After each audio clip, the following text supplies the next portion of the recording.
It's that time of year, the hottest toys for the holiday season. Welcome back to Techstination. I'm Fred Fishkin. With us is Chris Byrne, aka the Toy Guy. Hi, Chris. Hey, it's good to be with you. Great to see you again. And let's start with the news. What are some of your top toy picks for this year? I am so excited to share these because I've been looking at these for over a year, for many of them. We're going to start with Lego. This is the Lego Duplo Interactive Adventure Train from the Lego Group. It's for ages 2 and up. 57 beautiful pieces. Give the train a push. It goes around the track. The action bricks activate lights and sounds in the train. 3 different locations. We've got the beach, the park, the train station, 4 figures. Really great for kids 2 and up. Their small fingers can really work with this. $79.99 at the Lego stores or at lego.com. And then for narrative-based play, the Dora Explore and Play Rainforest Casita opens up to 3 feet wide, 7 action areas for Dora, for Boots, even Swiper will make an appearance, 25 phrases in English and Spanish. So it's great immersive play for kids as they play with Dora. That's about $49.99 from Spin Master. And then for the more creative kids, this is the Fisher-Price Laugh and Learn 4-in-1 activity table and easel. Starts as a busy board, turns into a standing activity table, and a drawing table, and finally a standing easel. And as you can see, it's got so much for kids to do. 3 learning stages, 135 different phrases, really very versatile toy, $64.79 for 6 months up to 3 years. Terrific stuff there, and somewhat educational with some of these too, obviously. Oh, absolutely. It's all experiential and all fun. And as kids are developing, especially those fine motor skills with the Lego or the Fisher-Price table, it's really great. But then, for something really silly and fun, we've got for real Coco the Tumbling Panda from Just Play. You actually get him going, give him a press, and he will actually start rolling. It's just super silly and fun. A cuddly panda. He's about $54.99 from Just Play.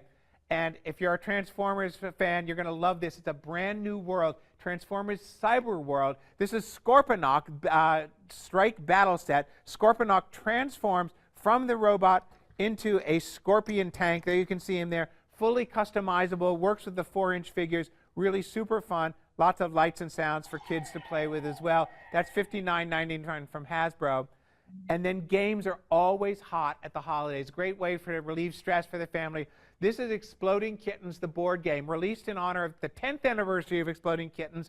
And it starts out as a basic, calm board game. But of course, it's Exploding Kittens. So from calm mode, we go into chaos mode, and you have to try and avoid the Exploding Kittens. This is kind of a love letter to all the Exploding Kittens fans out there. That's $24.99.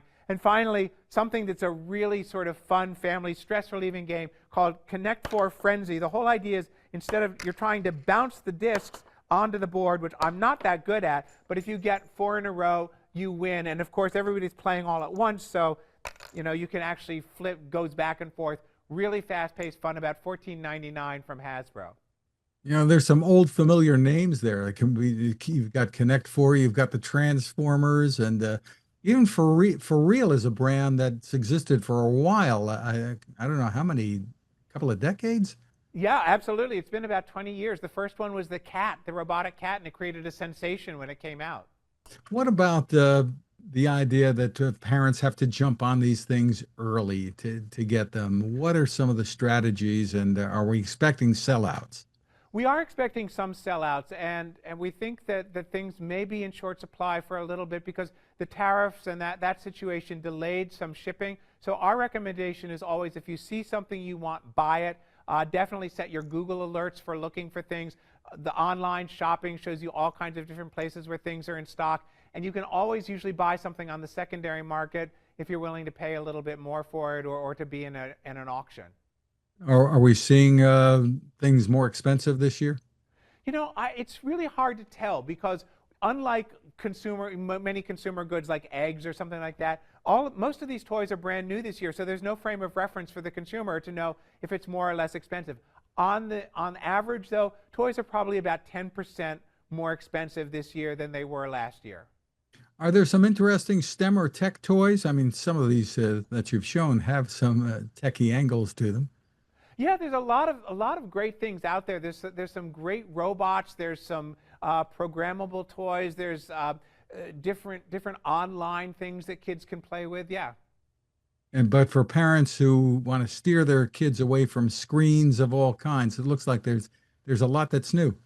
There is a lot that's new, and one of the big trends we've been seeing with Gen Alpha is that they've grown up with screens all their lives, so they love these dimensional toys. And one of the things the parents are telling us is the favorite part of their day is when they get to sit down and play with their kids. So there's a lot of great stuff for co-play, intergenerational play. So for more info, where we're steering, folks. Come see us at thetoyguy.com. We've got all these and much more up there. Terrific. Well, thank you once again, Chris, for taking the time with us and for doing all this research for everyone. It is certainly my pleasure. I get to play all day.